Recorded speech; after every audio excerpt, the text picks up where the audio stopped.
welcome Marc Aixalà. You're a, let me see if I can get all your credentials straight. You're a psychologist, you're a psychotherapist. You also have a background in telecommunications engineering. Yep. You're a holotropic breathwork facilitator and even trainer from the Groff Transpersonal Institute or something. Mm-hmm. Yeah, Groff Transpersonal Training. Yeah. Yeah. You're also a coordinator at ICERS, which we'll talk about. And then we also met at the Boom Festival, where you were training Cosmic Care volunteers that would be volunteer trip sitters in this harm reduction function. So I remember some very practical techniques about how to hold somebody on the ground without getting punched in the face. There's another kind of integration. So yeah, thanks a lot for agreeing to talk to us here, introducing also this network, the Network for Psychedelic Therapy and Medicine. The spokesman is with us here, Anders Tingman. And also there are some others from this particular network who are live on the call. And then later in the call, I'm going to open up the floor for psychologists, psychotherapists, people who are professionally involved in integration support services to ask you questions, because my impression is that you have a lot of experience when it comes to providing integration support. Is this correct? Yeah, actually, this has been something that I've been specializing over the last few years. Well, not few years, almost 10 years now. And actually, it started not with the intention of doing that. When I started doing integration work, I wasn't really planning to do integration work. It was more like by accident that I ended up taking on these sort of cases. It was through the ICERS Foundation, as you mentioned before. No? I started collaborating there in 2010, 12. And then we were receiving some emails from people that they had questions regarding master plan, psychedelics, no? And I was in the role of answering those emails.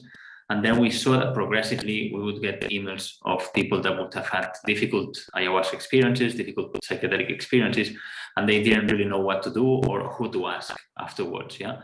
So in an organic and natural way, I started attending these people, talking to them first through email, then phone calls, video calls, and then progressively that became part of my practice as a psychotherapist, and that's how I became more specialized in this. Not because I really was looking to do that, but because it happened. Yeah. So. So what is ICERS? So those initials stand for the International Center for Ethnobotanical Education, Research and Service. And it's a non-profit organization that was started by a good friend and colleague of mine, Ben Delonen. And the intention of ICERS is to provide both reliable information, scientific information, but also accessible information for people that want to know more about these tools, these botanical tools that have been used traditionally. And so these tools can be integrated in our society in a healthy way.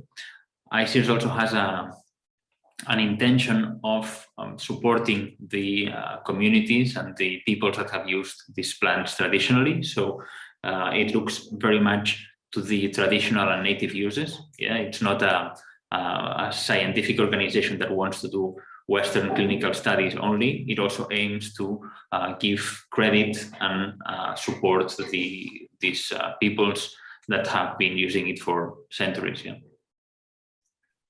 That's really interesting. So it's both supporting the modern Western society, but also integrating that connection back to the traditional.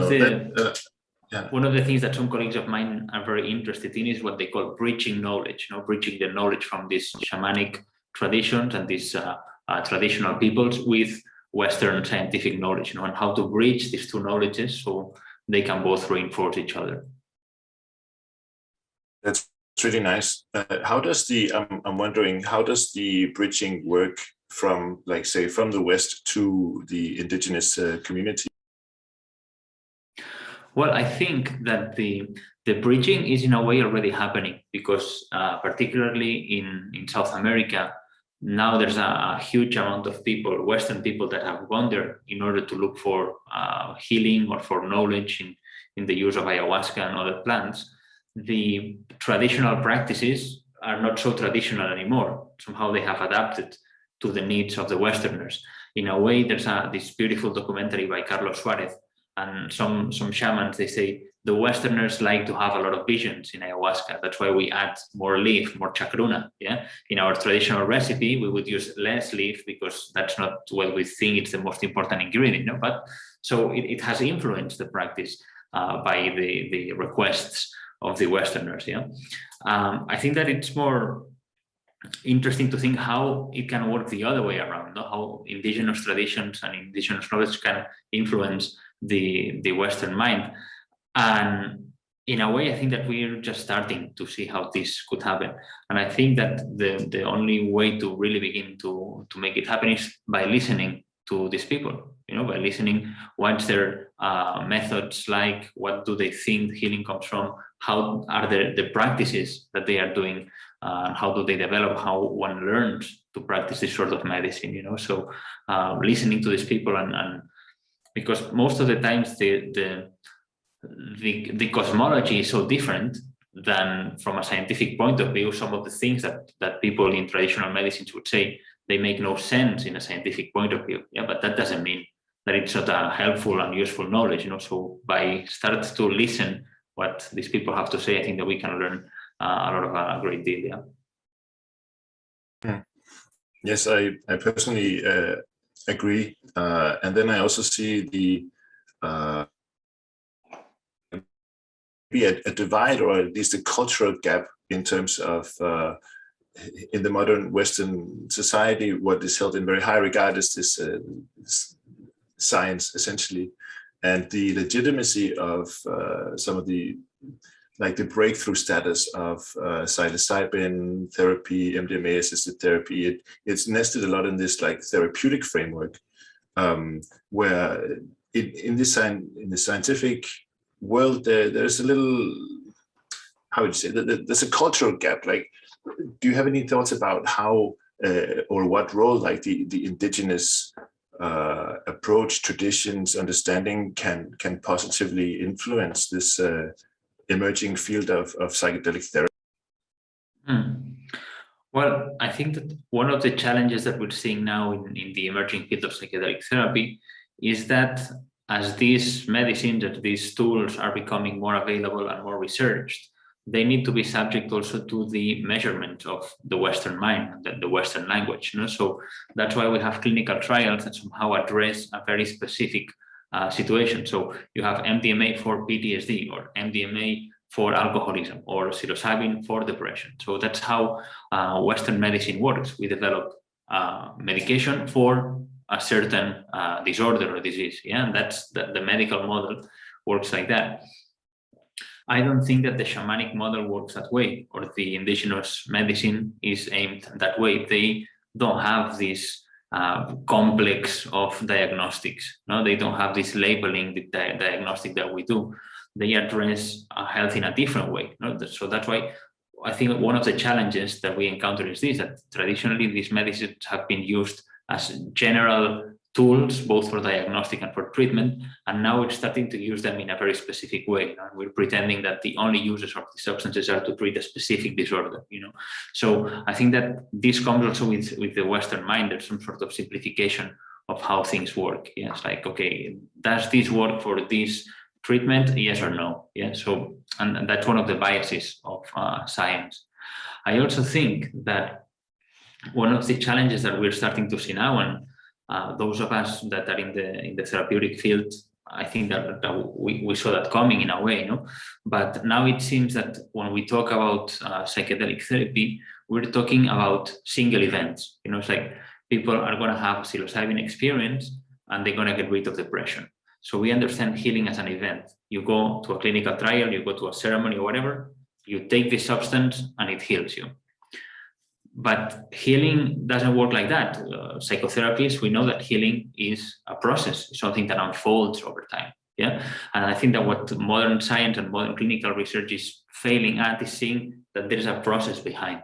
That psychedelic substances can be very good for catalyzing change, for opening certain doors, but then it's just a process that it's starting. And somehow we are marketing it, we're selling it as a miracle cure. No? You take this and in a single event, you're going to find the solution. No? Instead of placing the focus on the process that the substances can unfold. Yeah, that's a very good point. So we invited you to talk specifically about integration, and maybe it makes sense to just like work towards, I would say, a definition of the term, because everybody agrees that integration is important, but what it actually means, I'm not sure that there's like a agreement there. So in your definition, what is integration? That's a very good question, and I think this is a reality. You know, the field of psychedelic integration has become the new jungle of therapy methods. Yeah, it seems that when we say integration, we understand each other, but clearly the practices that happen in integration, they vary a lot depending on the therapist, on the schools, the retreats, or whatever. Yeah, in a way, integration does not refer so much of something that you do. It refers more about a certain period of time, again, about a certain process. Yeah, any experience in non-ordinary state of consciousness has three main parts, which is the preparation, is that what comes before the experience, then you have the session itself, and then you have the integration, which would be what you do after the experience. And what you do after the experience will depend on what you want to achieve. No? I mean, there's plenty of people that have had psychedelic experiences in a recreational context, and then they don't think so much about integration because the objective of the experience somehow is already achieved. They had a good party, they had fun, they enjoyed a concert or whatever, and that's perfectly okay. So I don't know if there's a need for integration of that really. But if we're talking about using psychedelics for a therapeutic endeavor or for a spiritual endeavor, there might be the need to do something afterwards, the experience, to make sure that those teachings, those insights that we learned in the experience, they remain, or they are embodied in a way. We've seen since the 60s how psychedelic experiences can be extremely enlightening, like really heart-opening. We can have mystical experiences. Well, we have also seen how these well-being and these high states, they fade over time. This is the old story of the hippies. No, they took LSD and the experience faded away, and they turned into meditation, into Zen, into Hinduism, into Buddhism. They're looking for something that would allow them to go into this state without having to take substances.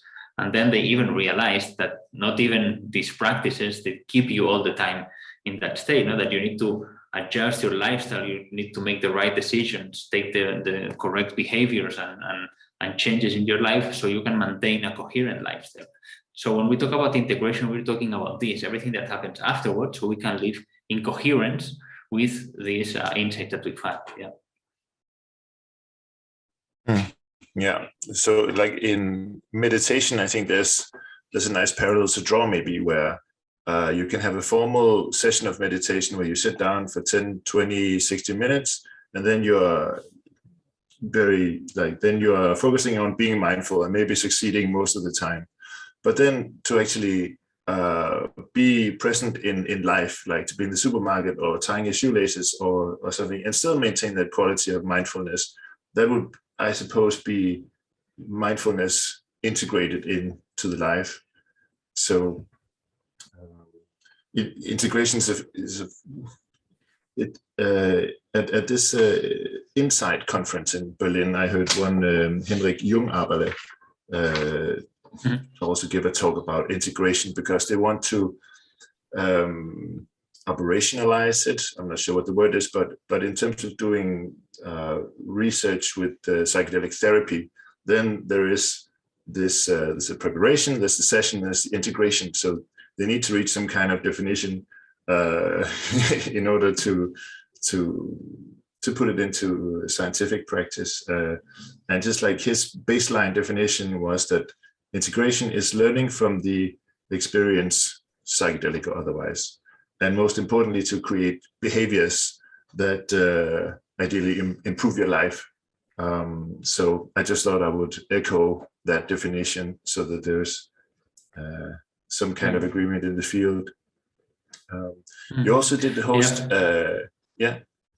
Yeah, I also wanted to say that for many years, I think that psychology, especially humanistic and transpersonal psychology, those psychologies that focused very much on like higher state or spiritual states, they disregarded somehow the behavioral domain. Yeah, and I think that we are seeing how important behavior is. We can have the most profound experiences, you can have the most enlightening and heart-opening experiences, but if then you continue behaving in the same way, or you continue being dishonest or unrespectful to people, that's clearly there's something that's not been integrated there. So behavior, in a way, is the most difficult part to really integrate. It's like going from the subtle dimensions to the physical dimensions. If you're able to manifest those teachings and learnings in the physical realm, probably you have mastered those insights. Yeah. So if you in a mystical state have realized that we are all one and that love is the ultimate force of the universe, but then maybe you, what's a good example of that being unintegrated? Just being a dick, I suppose, and that's not really integrating those insights. Yeah, I was recently talking with a client of mine, and she was telling me about a person that she had met in the past. And this guy pretended to be like a energy healing, or actually he was an energy healer, some sort of shaman, energy healer. And one of the things that she said, like, well, this guy could do like a lot of energy healing and a lot of spiritual stuff, but then he would be really unrespectful to a taxi driver or people in the supermarket, like something was off, something didn't really match the expectations that you have of someone that has had higher spiritual experiences. So Anders Tingman is a psychologist and working also with integration support, and you would like to weigh in on integration as a concept. Yeah, I just wanted to add that you can also think of the term integration in a depth psychological way. I'm coming from a Jungian background, and you could say from a Jungian standpoint that Jungian therapy is always psychedelic integration therapy, because you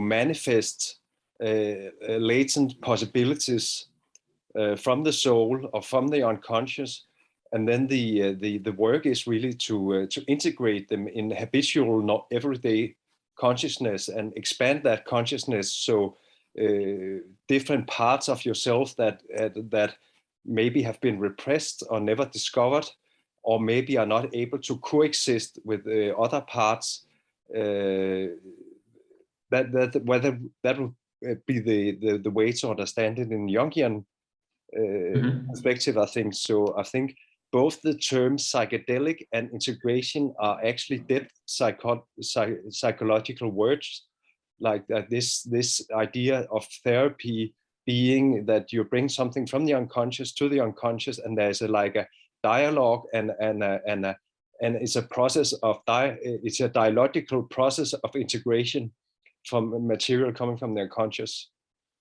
Yeah, absolutely. And I think that the Jungian model is really helpful too, because there's already a paradigm of doing that, like obtaining things from the unconscious and somehow going through them, understanding them, and bringing them into the light. That's Jung's life in a way. So yeah. I think that I've read some quotes that he didn't want to take psychedelics because in a way he was already open to those experiences. Exactly. He didn't need anything to have this kind of insights. So yeah. Right now we're doing also a podcast on Jung's Red Book, and that can also actually be considered as the world's first integration document, because he had so many visions, so much material coming up, and he was working on it, painting it, writing it. It's a really fascinating integration document, the Red Book.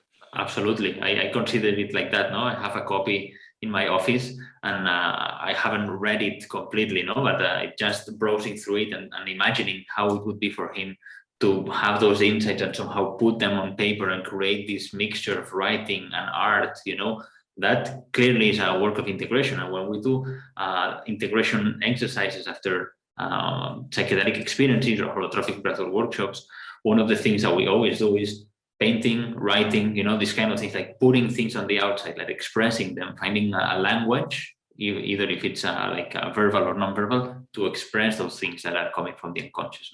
We need to witness them, we need to be able to see them, and somehow that helps us to continue unfolding and understand the process. Exactly, they're quite psychedelic, the pictures in the Red Book, right? Absolutely, yeah. Snakes, volcanoes erupting, Kundalini kind of imagery, and powerful stuff. Yeah, thank you. Marc, can I ask you, how would you separate integration from psychotherapy, or is it a continuum? What would you say? Well, that's a good question, and that's something that I usually talk about. No, for me, they are different things, although they do belong in a continuum. I like to present them in this process of preparation, session, integration, psychotherapy. Yeah, for me, they are different things, different processes, but they are part of a bigger process. Yeah, so I think that the difference between integration and psychotherapy is mostly aimed to help the professional, the therapist, to be clear about what he or she is doing. Yeah, sometimes there's a confusion that we can run into, that when we start supporting someone in a psychedelic experience, we might want to help them with the integration and somehow become the therapist. But I don't think that it is appropriate or honest all the time. No, sometimes people need support to deal with a specific aspect of a psychedelic experience or any sort of experience that they've had, but they don't really want to engage in a psychotherapeutic process. So what they are looking for is some tools, some conversations regarding the experience. Yeah. So for me, one of the distinctions between integration and psychotherapy is that when the focus of the conversations stops being so much the psychedelic experience or that experience in non-ordinary states, and then we're jumping more into other stuff, that could be a sign that maybe we are changing fields, that we're changing the domain in which we are working. Yeah. For me as a therapist, is in the model that I'm trained and according to my values, it's really important to know that both client and therapist are aligned with the objective of the therapy.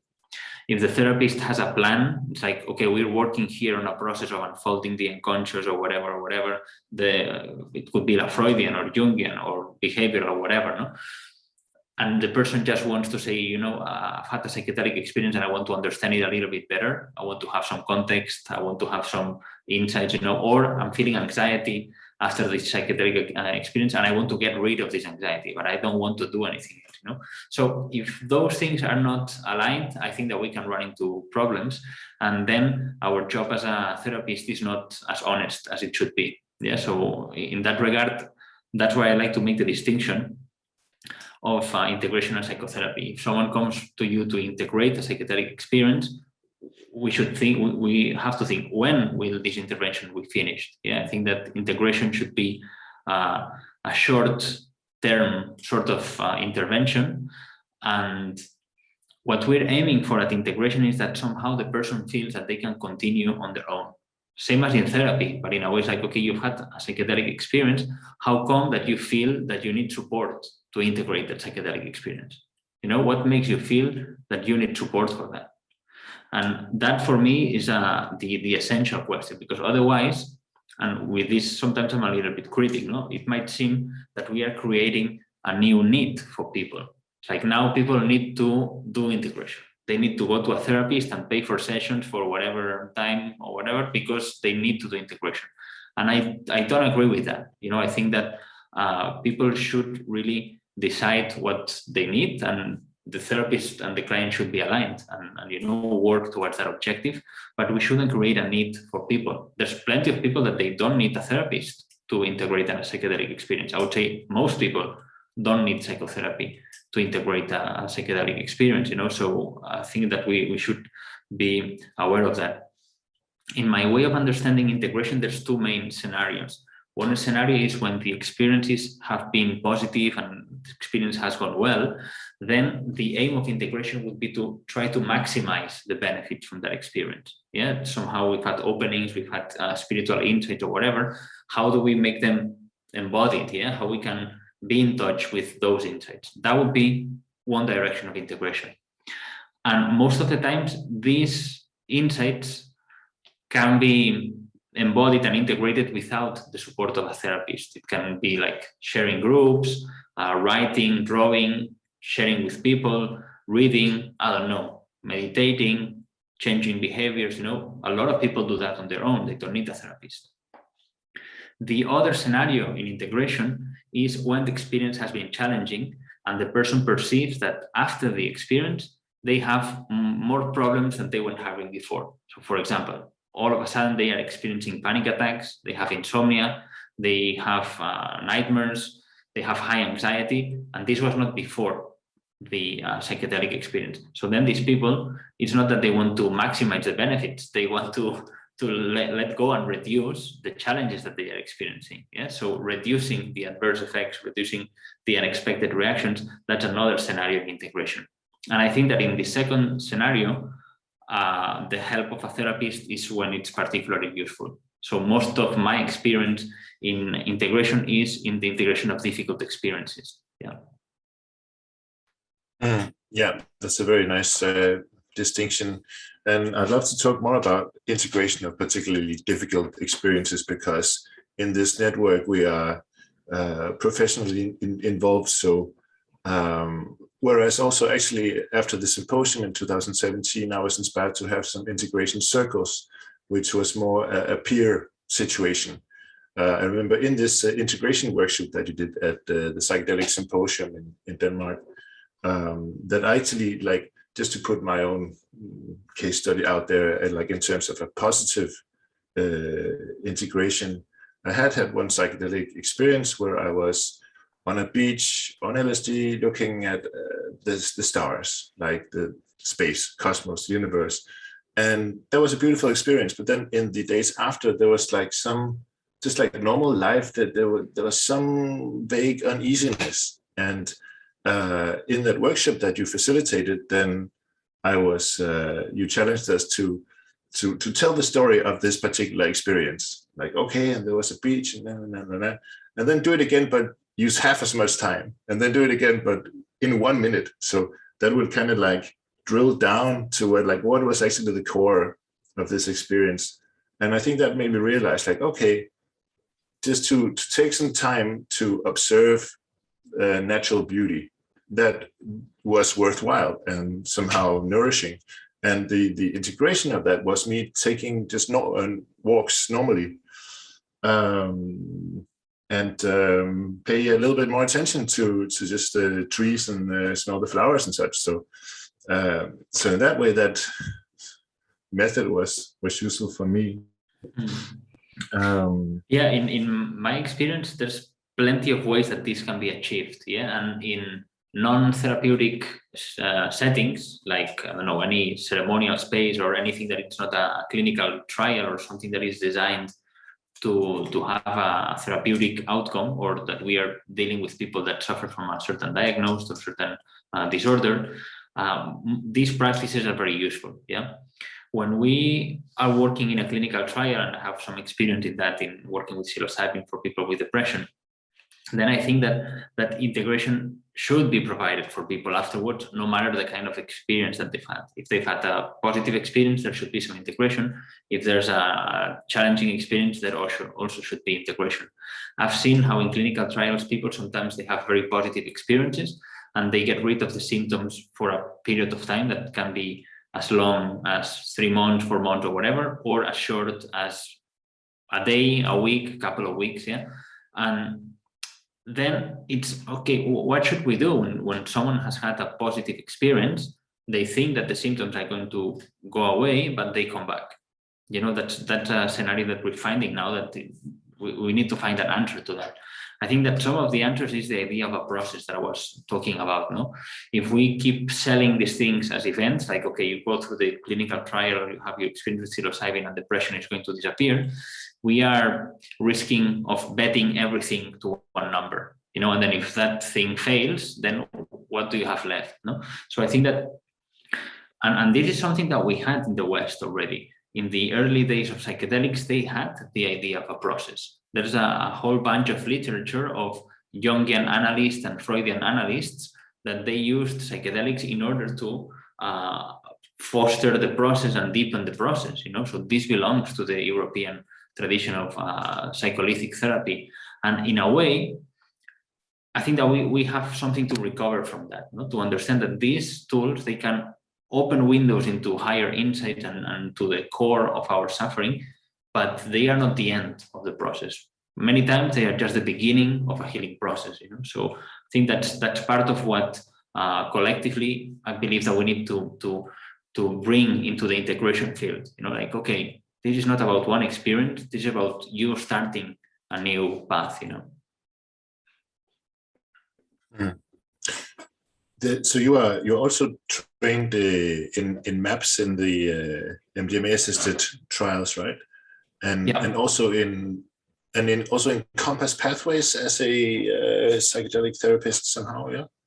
Yeah, I received the training, the MDMA training by MAPS in 2015, and then, but I have not worked in a clinical trial with MDMA. Yeah, and I have worked in a psilocybin trial in Barcelona that we were doing for 2 years. We finished last summer, and that was a trial for depression. Was a Compass trial. And now I'm most likely going to be involved in other clinical trials involving psilocybin. Yeah. Mm-hmm.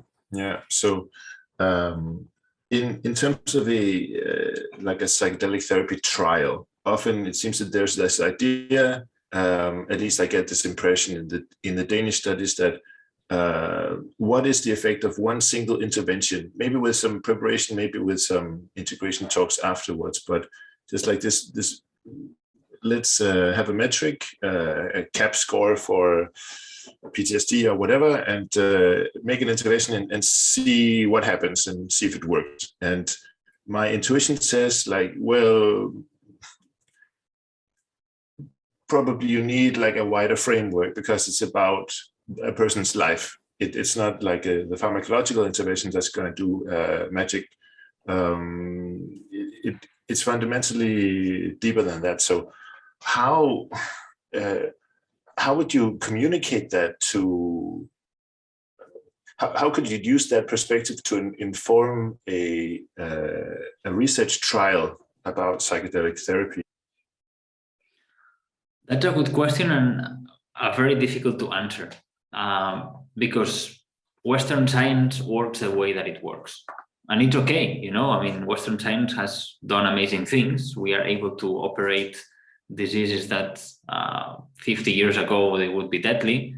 Now you break your leg and in a week time, you're walking again, so they can do all of sort of magic things, and that's fantastic. We have medications for antibiotics for certain things, so there's plenty of good stuff. But when applying the medical model to psychedelic research, I think that we're going to have a bias. Yeah. To begin with, it's difficult to blind the placebo and the not placebo in a psychedelic experience. Yeah. So that is something that already puts the scientific model in jeopardy. But also, I understand that clinical trials need to have some sort of controlled environment. They need to control as much as they can the variables. Yeah. So they need to apply the same kind of therapy. They need to maybe use the same sort of music for all the session. They need to do the same interventions in integration, the same number of sessions. So you need to somehow have a model that will make it possible to say the changes that we've seen are because of the psilocybin or because of the MDMA. And we are currently seeing how there's some debate about how things have been done in the last 10, 15 years, how serious were the psychedelic trials that were going on, and how much the results that we have are real or somehow hype because psychedelics are becoming the new trend in psychiatry, and have become something that it's profitable. No, you can make a lot of money with psychedelics. You can open psychedelic clinics. You can open a ketamine clinic. You can, that's something that has started to be a factor in this world. It was not a factor, let's say 15, 20 years ago. So now we are in a different reality, and science studies things the way that it does. psychedelics are substances that they go beyond our classifications. A psychedelic experience can touch many different levels and dimensions. It can be a therapeutic experience. It can be an aesthetic experience. We can use psychedelics for fun, for dancing, for enjoying art, for enjoying nature. We can use psychedelics in a philosophical way. If we think about Aldous Huxley and the Doors of the Perception, that trip, that experience was not therapeutic. That was a philosophical or ontological experience. So psychedelics, the problem with psychedelics is that if we try to put them in a box, they don't fit in any box. If you try to see them as a psychiatric medication, they are more than that. If you try to see them as street drugs, they are more than that, but they are also that. If you try to see them as philosophical tools, they are that, but they are also something else. So when we want to research psychedelics as a tool, we are already creating some sort of bias. And that is okay, as long as we don't understand that that's a reality and psychedelics are only psychiatric medication, because we're leaving plenty of stuff out of the conversation then. So to finish this, sorry, one of the things that for me it's worrying is that psychedelics would only be seen as medications and would only be able to be used as medications, because there's plenty of other uses, there's social uses. And we come from the European culture in which for 2000 years there was the Eleusinian mysteries. People gathered once a year and they shared a collective vision. However it happened, I don't know if it was a psychedelic or not. People shared a collective vision, and that seemed to be at the core of the Greek civilization. That was something important, So we need this kind of uses as well. So if all the things that we would have is only medicines and psychiatric medications, be Prozac or MDMA, I don't know if I'm so interested in that world. I think that there's much more to that. Yes, I agree, and also it's in the Psychedelic Society of Denmark. It's in our statement that we are working towards the reintegration of psychedelics in the modern society. So, I would love for some of these insights that are not necessarily just about. It's also about not being depressed. It's also about working with trauma, but it's also about something more. So we're on the same page there. And then I think and then I guess the challenge is that because there's a stigma, then in the culture, then you have to lean into some kind of scientific or therapeutic framework for legitimacy. So I'm hoping that the legitimacy of some of the other uses will be recognized. So, but at the same time, I think that maybe these are different fronts. People that are working on the front of making these substances available as psychiatric medication, they are doing their job. But that doesn't mean that we should rely on these people to do the other job. So I think that different people, different actors work in a different way. And we shouldn't confuse things. I don't think that the medical use has any implication for the recreational use. And I think that they are both as legit and as the other, so people should have access to informed decisions and to be able to decide what they do with their body. At least that's my opinion. But that's a different front than the therapeutic approach, and there's also a lot of people that disagree with that. Therapists and psychiatrists and psychedelic therapists, that they would say they should only be used in a therapeutic context. That's also an opinion. So yeah. So in just a little bit, I would like to open the floor to some of the other participants in this call to ask questions. But I have one last question I'd like to ask you. So you've been involved in ICERs for a while, and over the years you've gotten various kinds of requests, like probably we get some here in the Psychedelic Society, some people are asking about where can I find a ceremony, some people are asking about therapy and so forth. And my question is, have you noticed a trend, or what direction is it moving in terms of the mails you get in ICERS? Are people going is it more about integrating after ayahuasca? Are people?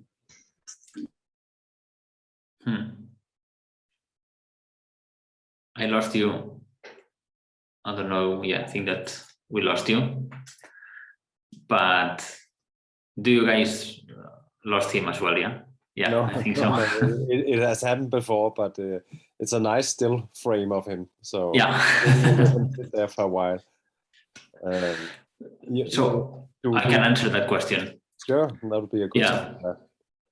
So one of the others, you others have a question, or Rasmus or Marie-Louise, or okay. I will answer this question because I have an answer for that. Sure. Throughout the years, there's been a change in the trend of requests that we were getting.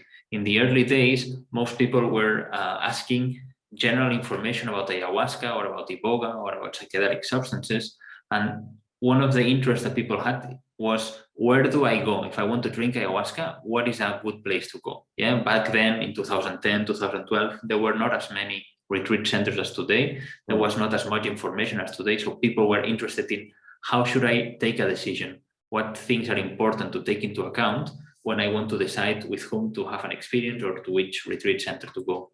That has changed over years, and then we don't get that much this kind of emails. And then we got more and more emails of people that have had difficult experiences after ayahuasca, and they needed some sort of support. Yeah, and that's mostly the work that I did over the years was based on that. I was assisting these people, and I was getting data to somehow have some sort of idea of what general trends, what sort of problems people run into after psychedelic experiences. Yeah, and actually I've devoted the last 2-3 years to write a book about these understandings, the work that I've been doing at Aixalà and my understanding of psychedelic integration. And this book is gonna come in the next month, so probably in a month or so it's gonna appear. It's called Psychedelic Integration, just like that. So it's gonna be available. Release date is 23rd of August, but the pre-sales are gonna be probably a month or something like that. Okay. Yeah. But to be fair, nowadays I'm not answering those emails. I'm not working so actively in that part at Aixalà. My role is more of training people, creating content regarding integration, and I do integration in my private practice.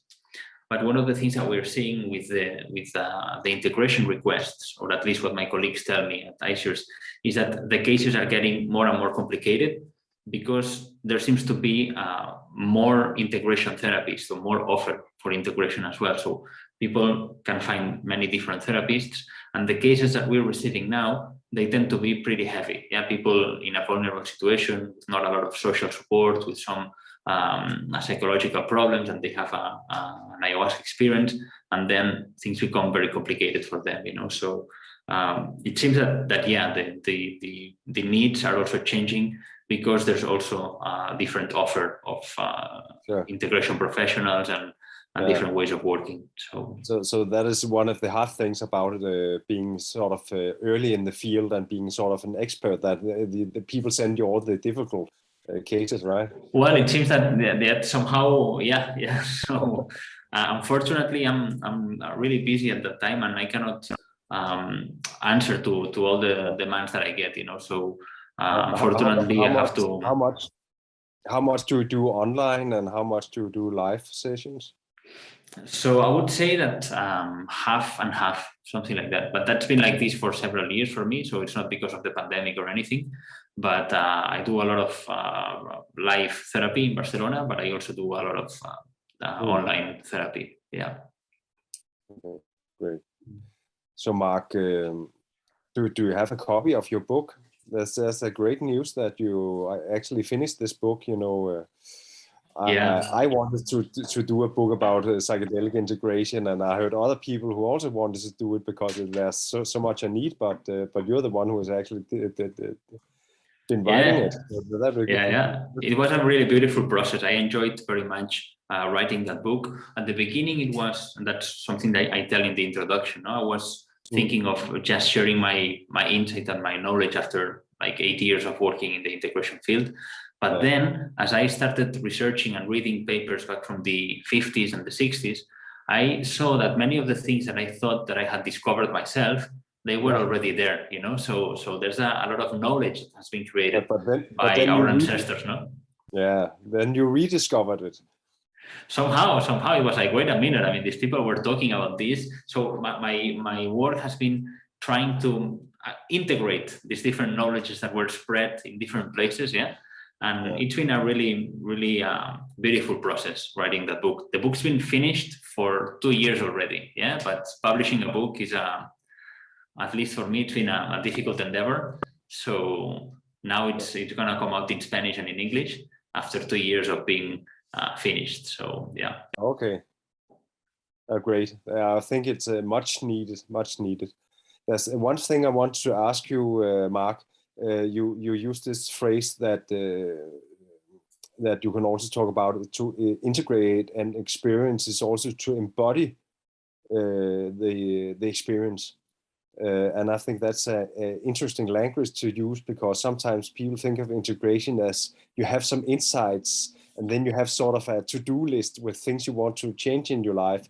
But actually it can be, you know, that you enter into a state where you have a heart opening, or you feel very connected, or you are you in another way. It's another way of being in the world as you.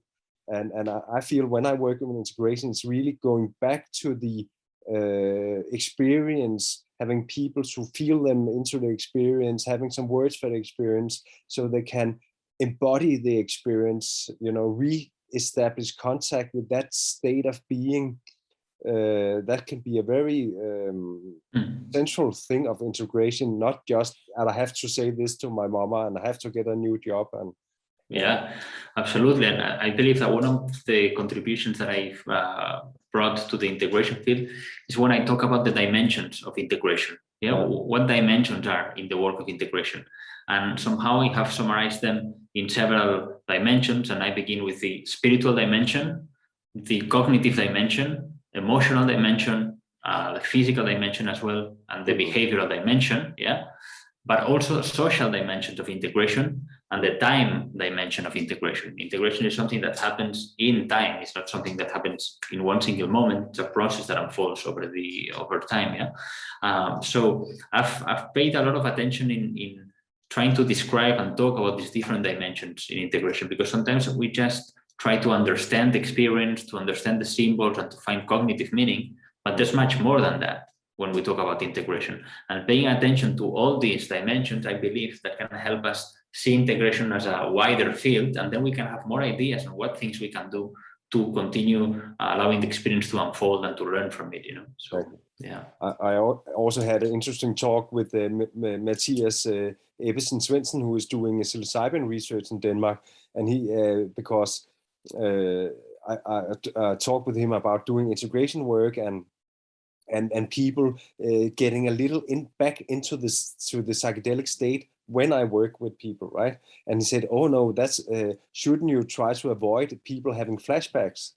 And then I said, "Okay, no, you have to sort of re-enter the experience a little to get to know the experience from the inside, and also to embody it, to integrate it." And I feel a lot of time when I work with people in integration therapy, they actually go into sort of semi-psychedelic states when we talk about the psychedelic experience. You know, they have a little change in vision, they feel the same warm flow of energy that they maybe experience in the psychedelic station. So in a way, I think when we do integration like that, you reawaken the you know, the psychedelic experience is you're not the drug is not there, but the state is sort of in the background, and it can be reawakened in a subtle way, and then you can get to know it actually.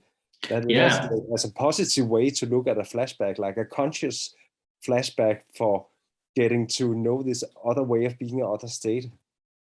Absolutely, and I think that that's one of the core aspects of psychedelic experiences, that they teach us that the healing, the transformation is inside of us. It happens inside of us and it manifests through us. Yeah, and one of the dangers, I believe, is losing that power that psychedelic experiences give to us. And one of the ways of losing the power is attributing the change, for example, to a therapist. It's like, okay, I was so healed because of my therapist, or to a shaman. I was so healed because of the shaman.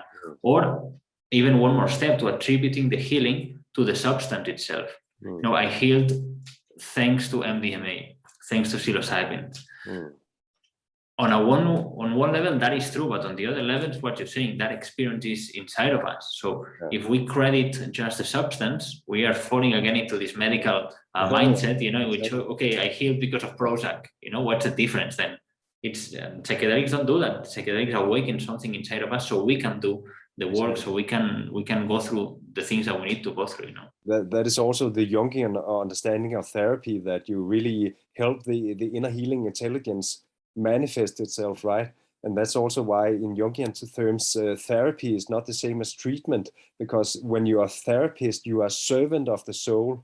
There's a chapter in Jung's Red Book that's called On the Service of the Soul. That's his translation of psychotherapy, taking care of something, attending something, being in service of something, of a need, of a longing. It's like you tend a plant. You give it water, you give it sunlight. If something is broken or is sick, you do a little. But in that sense, therapy is not treating something, doing something on someone. It's helping the inner process along the way and to manifest itself. Absolutely, and how difficult it is to really embody this as a therapist, and see oneself as the savior or as the. So there's a lot of unlearning to be done in this kind of therapy. You're on mute, by the way. I cannot hear you. Yeah. You have to be. Be quite humble and really listen and actually, as I said, being in service of the process instead of having all these great, good, clever ideas. But you're back, Martin. That's great. Yes, I've been back for a while. Okay. There was a connection glitch. I'm on my phone connection now. So I already introduced, briefly, cosmic care. That's another, you could say, kind of therapy or integration work. We also have something brewing here on Danish soil, because, I think cosmic care is great. I think I would say, in terms of having an integrated, for example, Boom Festival or other psychedelic festivals, they listen to music, they also take psychedelics, and then there is an organ that can actually catch these cases. So in terms of integration in a wider sense, I think that's fantastic. And we also have Rasmus, my friend here, with a question to you in that capacity.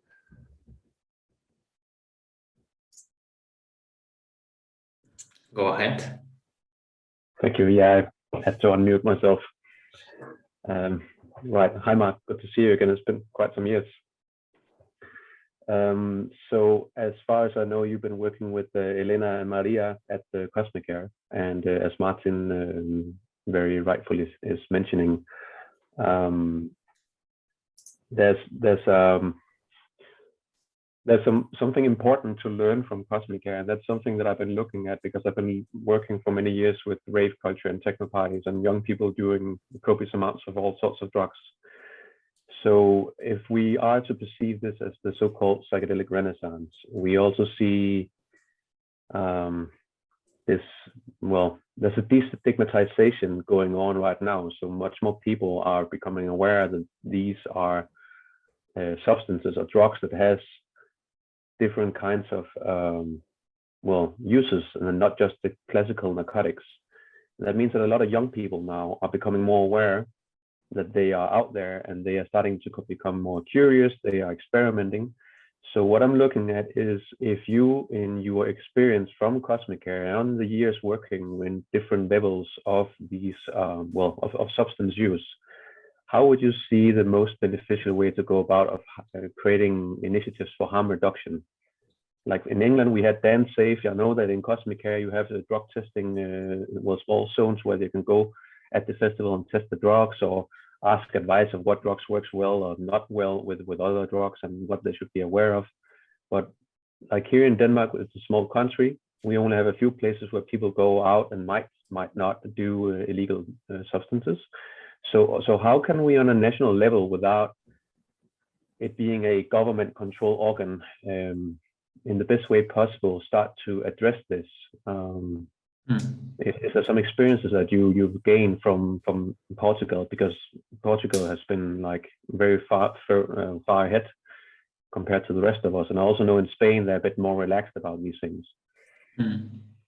Yeah, that's a good question. I have not given it a lot of thought, but one of the things that's happened in Spain and Portugal is that the policies of harm reduction have been available for many years. I remember when I was already 16 or 17 years old, that there was this non-profit organization called Energy Control, that they were doing drug checking for free, so they would analyze MDMA, they would analyze any sort of drugs and tell you if at least you were getting what you were told that you were getting, So they would do drug checking on a weekly basis, and they would also do drug checking on site on festivals. So people would go there and they would do some sort of testing to see if there was any substance that could be dangerous. I think that's one basic level, the level of safety. If those sort of policies cannot be implemented, then everything else becomes much more difficult. So I think that this is a must. And people like Energy Control or Check-In, which is the Portuguese analog of that, they do an amazing job. They do an amazing job in providing information, in talking with authorities and asking for public funding to implement this sort of harm reduction policies and actions. So I think that this is a basic level. This is, if we have to begin somewhere, that is the place to begin, the quality of the substances that people are taking, and making sure that if there's anything dangerous, there can be an alert, there can be information about that.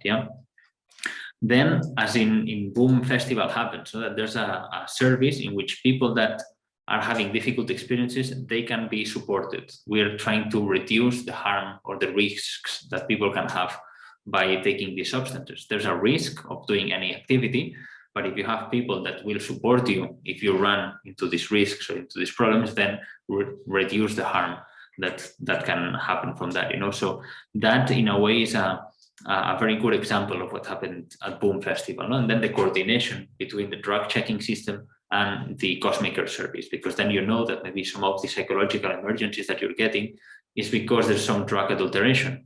And then you're working in that framework. Otherwise, you work blindly. You think that someone's taking LSD and they're having a very prolonged reaction, 24 hours. You start to suspect maybe this is a psychotic break. This person had some previous mental disorder. But then if the drug checking people told you, hey, there's a batch of what is supposed LSD, that it's DOC, that lasts for up to 24 hours, then you start looking things in a different way. So you have a much more deeper understanding of what is going on there. And then another level is the coordination with other services. And I think that this is extremely important. One of the most amazing learnings that I've had at Boom Festival was not only working with people and supporting those cases, that's been an invaluable experience that has shaped my practice a lot, but also how important it is to coordinate with other services like the paramedics or the medical system, and with security, the guys that are in charge of containing violent people and enforcing security. Coordination with these teams is extremely important, because sometimes we saw that we have a place in which we are all hippie-like and caring and compassionate, and we treat people with care when they are in a psychedelic experience. But what has happened before is really terrible. The security guys bring them handcuffed. This is a real situation. So they had a beating or whatever, and then you see that you have to start amplifying the kind of support that you want to provide. No, you want that someone that's having a difficult experience in the dance floor, and all of a sudden they are confused and they start pushing people because they are confused, and then security guards come and that becomes a fight. Security guards, if they are trained to work in a different way, that situation will not escalate so much. So you're reducing the risk much earlier on, and actually we did that. The security guards, some of them came to the Cosmic Care training and they became a really important workforce for us, because they are trained in containing people, they are strong. If they are taught how to do it in a non-violent way, non-aggressive way, then they were fantastic. I mean, it was a life-changing situation, have these guys understanding the paradigms. Like, okay, it's not that I'm fighting this person, it's that this person is in some mental space and it's not about me, it's not fighting me. It's like this person is going wild, I can contain her, not hurt him, not hurt me, and then the situation is better for everybody. Yeah. Same thing with the medics, like understanding that some interventions are better dealt in a psychological way, and coordinating with them. In order to achieve this level of coordination, you also need to reach a higher level. You need the organizers of the event to understand the importance of this. And this is not always easy. It's like, why should we spend money on a thing like Cosmic Care? Why should we spend money and time in putting Cosmic Care people and security people together? Why? That's the same problem that we face in a social level. Yeah, how should we convince governments to allow drug checking in parties? How should we convince governments to train security guards in a way so they could do this and that?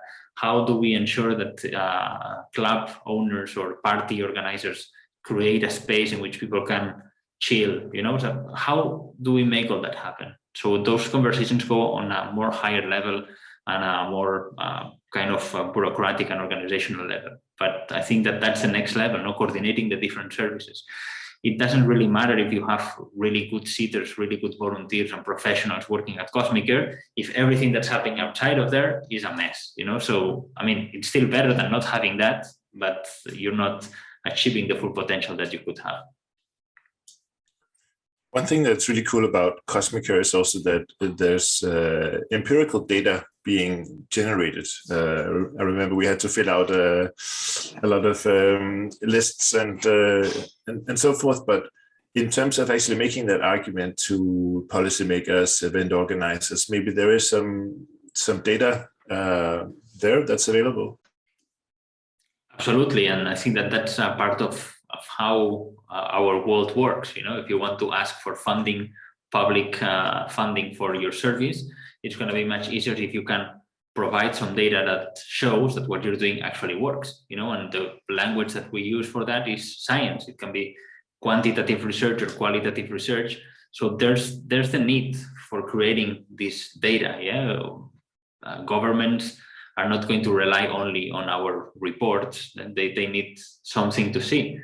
And then there will always be some sort of tension between research and practice. Yeah, how ethical is to make a participant in a clinical trial go through crazy, lengthy questionnaires, on participants, many times they complain about that. It's like, this week I've had this 2-hour conversation for 3 times with the same person, asking me about suicide, asking me about symptoms that I don't want to think about, So in a way, it's challenging for them. But, that's the price that we have to pay for speaking the language of Western science. So there's always going to be some sort of tension between these two. Yeah. How we navigate that? Well, we're on that. Yeah, that's the challenge for sure. We have one question from Jonathan Galvan. Would you like to ask it yourself? Yes, I would. Thank you. So I was wondering, because you've mentioned a lot of different experience that you have within this field and within integration too, and some of them was training programs. And for someone like me who's trying to sort of navigate all these new available programs, and I feel like new ones are popping up every second month. So I was wondering that maybe you have some experience that you could share on recommendations in terms of some of these programs. Yeah, that's a very good question, and that's a new reality that we're starting to see now happening. Yeah, there's dozens of psychedelic trainings appearing, and all of them are full. So there's clearly a demand for that. I get this question asked a lot. There's people that psychology students or people that are trying to find a professional career in this field. They come and say, hey, we see that you somehow managed to get a career in this field and to work above ground, and to be able to publicly speak about this. How should I do it? The answer is very difficult. I think that in my case, there's been a combination of patience, hard work, and a lot of luck. Yeah. So in a way, I've been lucky to know the people that I've known. And one of the key aspects of my development as a psychedelic therapist has been my work at ICEERS. That has allowed me to know people that were involved in the field. And then, so for you to have an idea of how I did the MDMA training with Marcs, I asked a colleague of mine, Jose Carlos Bouso, I said, Jose Carlos, I would really like to get more into this field. I would like to be able to work as a psychedelic therapist eventually. And he said, okay, let's send an email to Rick Dublin and see if he has some training going on or something that could be there for you. So he wrote this email to Rick, and Rick answers in a couple of days and says, in 2 weeks, we have a training in the UK. If Marc wants to come, he's invited. It's like, okay, so that happened by chance. If I had waited to ask this question 2 weeks, that training would have passed, and then this wouldn't have happened, So part of that, and so I'm happy for that, because it's been I've been lucky in that regard, no? But I've also worked a lot. I went back to university after being an engineer. I went back to university being a psychologist. I volunteered for different organizations. I worked a lot with holotropic breathwork, and somehow that put me in a way of having supported hundreds of people in non-psychedelic, but in a non-ordinary state of consciousness, So somehow I chose a path that made sense to me in order to work with people. What I wanted to do is work with people, support people during non-ordinary states and after non-ordinary states. So I tried to be part of organizations and people that were already doing that. Yeah, but I think that the question worth asking for oneself is, what really I want to do? I mean, how do I see myself working in this field? There's some people that they take the academic path, they do a PhD in Imperial College or some institution, and they then start working in clinical trials. There's even PhD students that they are not so much, or psychologists and psychiatrists that they are not so much interested in psychedelics, and all of a sudden they end up working in a clinical trial with psychedelics. Like, how have these guys done that? They were just there working for that organization. So there's all these things happening there. I would say, where do you see yourself? Do you see yourself more in the academic path? Do you like to work for an institution? Do you want to do a PhD and devote time doing this sort of research? Do you want to, I don't know, work as a psychotherapist with knowledge in psychedelics? Do you want to train in a shamanic tradition and offer ceremonies in that kind of indigenous way? Do you want to be an underground psychedelic therapist? So there's plenty of ways that people consider, and I don't think that there's one better than the other. And one of the things that is happening now is that psychedelics are becoming a business, and this is happening. And the business is in many places. The business is in selling the drug, as always, that's in the best business. But the business is also training people, because a lot of people want to be trained in that. But there's nothing wrong with business, in my opinion, as long as one is open about the future possibilities of work. When I did the holotropic breathwork training, which for me is the key factor, what has really taught me how to support people in non-ordinary states. That's how I learned to practice. That's how I learned to use my body, use my words to be in the presence of people having psychedelic experiences and experiences in non-ordinary states. That training was an expensive training, and most of the people that go through that training, then they don't end up working as breathwork practitioners. I did because I'm stubborn and I really wanted, and I spent a lot of money in the training and then a lot of time working as a volunteer for the organization, so somehow, but that made sense for me, because that made sense while I was doing that. But if I had to say, okay, you're gonna spend, I don't know, 15 years of your life working for that, what you do in between needs to pay off somehow. It needs to be worth the time. So to be a short answer to your question would be, I don't know which is the best way to go on that. Right. I can just share how my path has been and the things that have happened for me. But now it's easier than it was 20 years ago. There's hundreds of clinical studies. I remember when I started reading about this in 2008, 10, you could know all the clinical studies that were happening in the world. With my friend Jose Carlos Bouso and myself, we would know them all. It's like, okay, they are doing this here, this here, this here, and then they've written this protocol for MDMA, for whatever. We had read that protocol.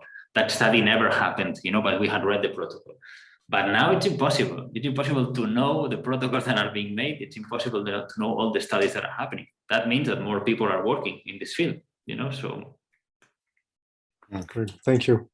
Yeah, thanks. It's a very illuminating, and I find also my impression is that there's also, for example, music therapists. So I think even Katarina Messel is on the call.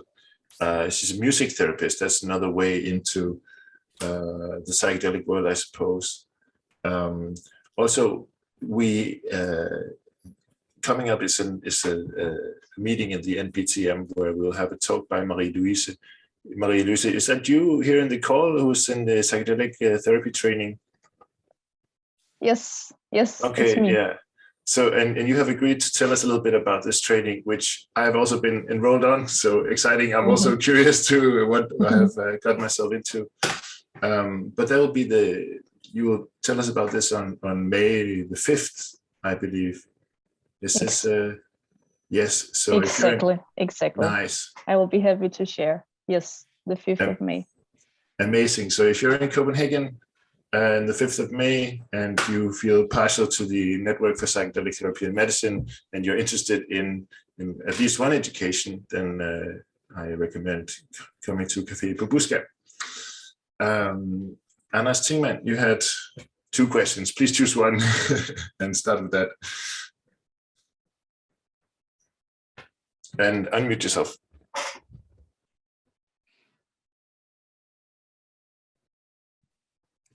Here you go. No. I just want to ask you, Marc, how much does work with the dreams and nightmares feel in your practice? Because sometimes, I use it as a part of my integration therapy, both that you can sort of follow the process before and after the psychedelic sessions, but of course also if people had very difficult experiences, that people can have nightmares, or sometimes you can just see like the dreams are getting a little more sci-fi, a little more spacey after psychedelic sessions. Or what are your experiences with that? Usually, I don't work so much with dreams. That's not part of my training. I used to do it more some years ago, but as I specialized more and more in people having like difficult symptoms after psychedelic experiences, I found that was not helping me to help people in a reasonable amount of time. So in the last 6 years or so, I became more interested. So one of the things that happened is that I discovered that I was not a very good therapist in supporting people go through the symptoms. So I didn't know what to do to reduce anxiety. I didn't know what to do when people were having obsessive thoughts or ruminations, when people would have panic attacks, when people would have insomnia or nightmares, So more than going into the content of the experience itself, I became interested in working more about the relationship of how the person relates with what is happening. Yeah. And then I started training in some not cognitive behavioral schools, but I trained in the Palo Alto School, the strategic brief therapy, which for me is a very good model for working in a short time with symptoms. And then I've trained in other modalities that you as a therapist don't put so much emphasis on the content of what is going on, but on the relationship of the person with the content. and then it's not my role to interpret the content of your experience, but it's my role to help you to find a way that you can relate to the content of your experience so you don't need me. So that's become a little bit more the framework in which I work now, So. Yeah. But again, I consider psychedelic experiences and dreams coming from the same place, so it's the same thing in the way, no? Thank you. How did you, if somebody's coming and they're presenting anxiety, maybe they have trouble sleeping, how would you actually manage this now?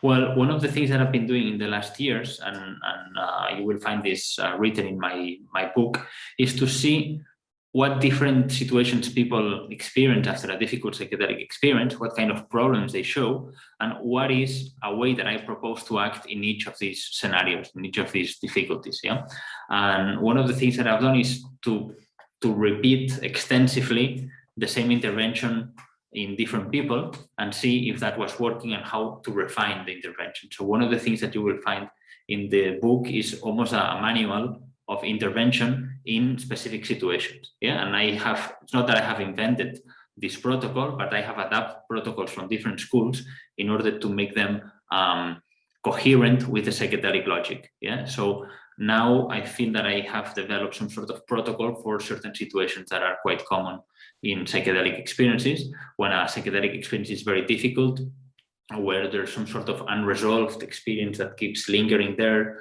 For example, when people discover a memory that they didn't know about. This is an increasingly situation that's happening more and more. People discover a traumatic event that they didn't know about. Like, what do I do? Do I believe this or not? What do I do with this new memory that has appeared? So all these cases, I have somehow described them and proposed a method of intervention for each of them.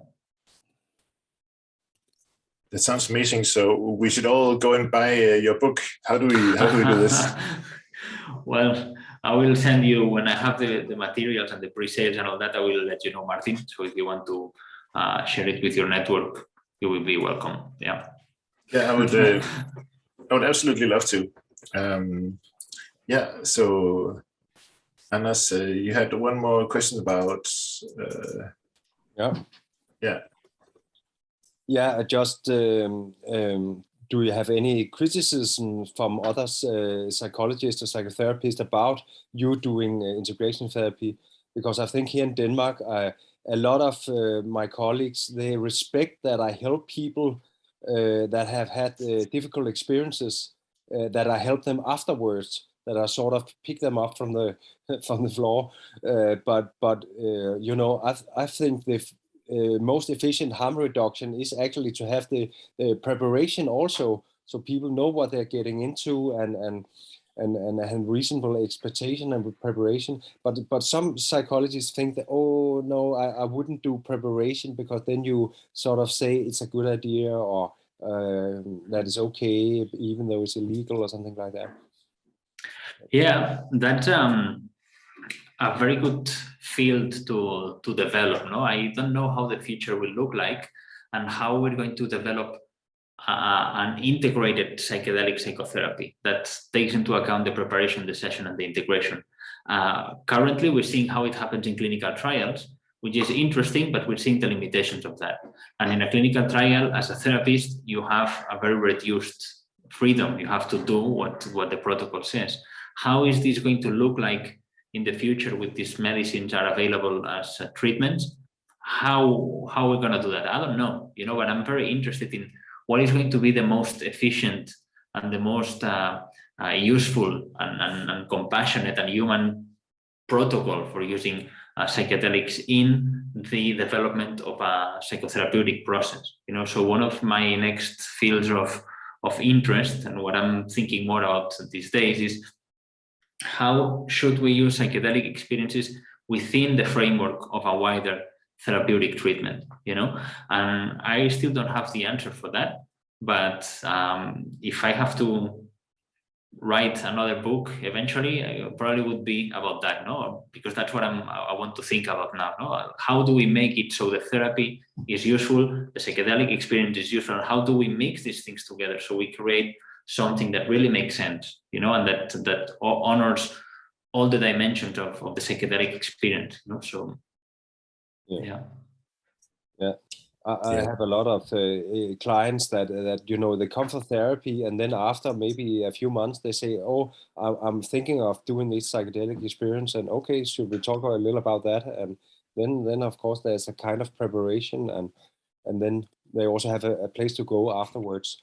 And I think that's the best harm reduction, because you know, there's so much different information on the internet, and people read all kind of things, and they can't really distinguish between psilocybin, ayahuasca, or MDMA, even though they are widely different things. And the preparation is extremely important, and more as time passes and this becomes more available.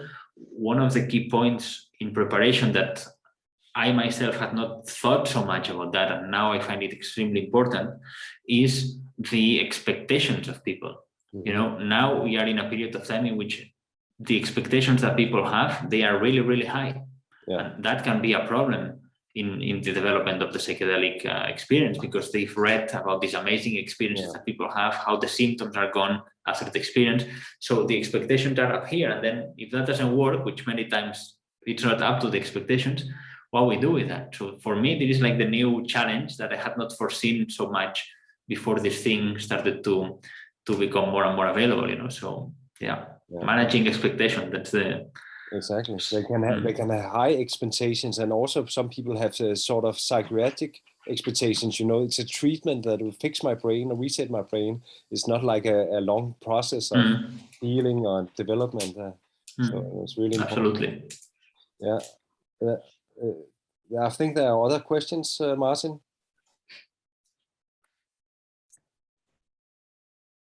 Martin, can you hear us? Yes, I can hear you. And Maria-Louise has a question. Can you hear me? Yes. Hi, Marc. Thank you for a really interesting presentation. I have a last question here, or maybe last, I don't know, but about individual integration sessions and group integration. I came in 5 minutes later, so I don't know if you mentioned if you've been working with, you know, with integration groups, but I'm just kind of curious about maybe what you think about what the different constellations can do for different people. A little bit about that, if you have any thoughts on that. Usually when I've talked about integration, I've focused mostly on individual integration, because that's what I do most, particularly when working with difficult psychedelic experiences. So on those cases, I work on individuals. But later on, I realized that I also have quite a lot of experience in group integration, particularly in the holotropic breathwork module. So I've been in hundreds of workshops, and we provide time for integration. We provide artistic material for people to draw mandalas, to write, to do all sorts of different activities that go in this direction of maximizing the benefits of the experience.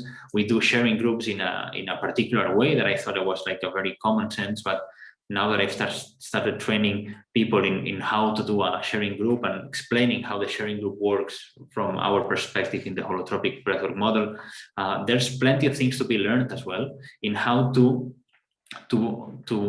offer these practices for people. So I think that even if I have not done a lot of integration groups like that, like integration circle for people that join after the experience, I have done a lot of integration work with people after or right after the experience, even same day of the experience, or when we do week-long workshops of holotropic breathwork during those days of the workshop. There's plenty of activities that go in the direction of integration. So in a way, integration has been an essential part of the work that I've done, and the way that I have been trained as well. So it's not that I have invented this. Most of the things that I say, I've learned them from my teachers, and they've showed them to me, you know. So I have not really created many things that are new. I just somehow bring them together and explain them together, you know? So I think that group integration is really, really important, and it can work very, very well.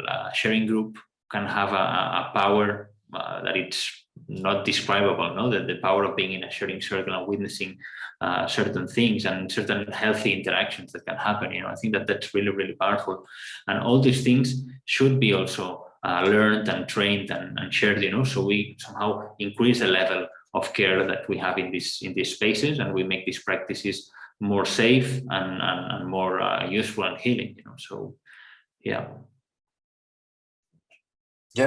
Thanks a lot. It seems like I don't see any more questions in the chat right now, and we are approaching 1.5 hours. So now I think it's a good time to round off. Okay. Yeah, is there anything you would like to, is there something about integration, like some point that you want to get across to us here while we have the chance? Well, I don't know. I think that we've talked about many things. Again, one of the things that I usually say is that I envision a future in which integration is not something that we talk so much about, because we're already doing the things that we have to do, you know, and then integration is not a topic, and we have to discuss and talk and describe and enforce integration. No, we just live in a society in which these experiences are already part of what we do, and we know how to relate to them, and we know which sort of things are helpful, which sort of things are not, you know. So when integration will be integrated, then we don't have to talk about integration anymore. So I'm looking for that day. Yeah. That's quite profound. When integration is fully integrated, it ceases to be a standalone concept. Really profound. I like that. Yeah. So anyway, we hope to bring you to Denmark. I think you have a lot to teach us, for example, in terms of group settings or individual harm reduction. Because integration is so many things, then I think we just have a lot to learn. So sure, happy to come and to spend time with you and share. So anytime. Are you coming to any conferences in this upcoming future? I don't have planned any, you know. I've decided to go somehow a little bit more low profile in the last few years. Maybe now with this book coming, I will have to resurface again and do some sort of promotion. I mean, the editors are actively asking me to do that, you know, so I might have to do that. But conferences, I don't know. There's so many of them, and I'm not an academic anyway, so I don't know. You know, I'm debating of how public my life should be, or I want it to be, you know. So, and how important is becoming my time home and with my partner, you know, and you know. So I'm working on that. Maybe Marc, to keep your editors happy, maybe we can get your book, actually read it, and then either have a live discussion here in Copenhagen or otherwise a Zoom interview. I think your editors will be really thrilled at you. Well, how about I will be up for that, and my editors will be happy with that as well. Yeah, so we'll do that. Looking forward to reading the book. You don't have a copy? You can show us the cover or something like that? No, I mean, the cover, I just printed a copy, but I printed that, so it's not like the official one. The cover is being finished. It's not yet the official cover, so I don't have any copy. I have one in my office in Barcelona, but so far it's only in PDF, you know, but it's coming soon. I hope that in the next few weeks there can be already a cover that I can share online. So we will discuss it in our network, and when we think we're ready, it would be great to discuss the book in depth with you at some point. Much appreciated. Thank you. Indeed. And also, like, since somehow you became like well known in the integration space, but also like in terms of preparation, like what kind of interventions to actually use, I think that's personally quite interesting. I think I'm more in the I offer private psychedelic counseling, as it were. And for example, people who are maybe interested, but they don't know how to go about it. And I think that's also just an interesting discussion, actually, how what goes with what, like when not that you could officially recommend anything, but like, when would you go to an ayahuasca ceremony? When would you seek out private MDMA assisted therapy? I think that's a fascinating topic. So hoping to hear your thoughts, or at least like your full support if you want to write your observations in a book. Yeah, so I think we reached around all the way. Anders, do you have some cool upcoming interviews to announce? Yeah, we're doing an interview with Julia Holland. It'll probably be the 25th of April. Cool. Yeah, we're looking really forward to talk with her. She's cool. And yeah, she's cool. Yeah. You met him in MAPS setting, or? No, I don't know her personally. I would really like to. I've seen her in different conferences, and we're friends on Facebook, and I see the songs that she and her family record, which I find amazing. So yeah.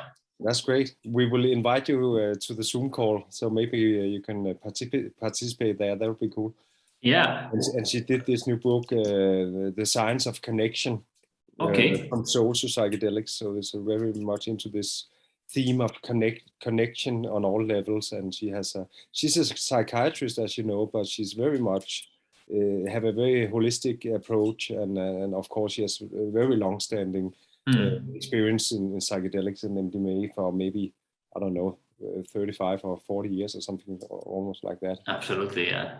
She I think she did the MDMA with Rick Dublin before it was even illegal, when she was quite young, and she's been into it. Yeah, she's one of the first books on MDMA, like MDMA Ecstasy, the Complete Guide, so yeah. So we're looking forward to that. Yeah. And okay, should we round off? Yeah, I have a few more announcements. It's mostly relevant for Danish people, but still, even just tomorrow, there's a lecture organized by Lundbæk-fonden called Den Psykedeliske Frelse. I think I'll write a post on the Psychedelic Society's Facebook page just to hype it up. Then we have an event coming up about microdosing.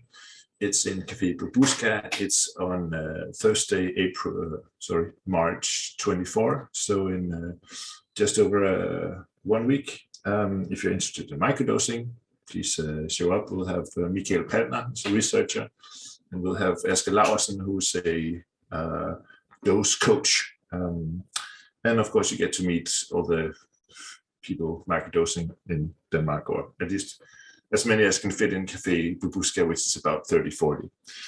So fast forward 1 month, also we have Michael Palner again with organizing a lecture, and I think the name of the lecture is called "Can Magic Mushrooms Cure Disease or Cure Something?" So that's pretty much on the sciencey front. Yeah, I think that's it. And if you are interested in psychedelic science, maybe you should consider also coming to the Nordic Psychedelic Science Conference in Oslo, which is in May 19 and 20. Will be a couple of people from the so-called Danish delegation. You've probably heard of us, or at least you will. So yeah, that's all the announcements. And thanks a lot for tuning in, and thanks a lot for your time, Marc, and good luck with everything. Thank you so much. Very interesting. Thank you. Take care. Bye-bye.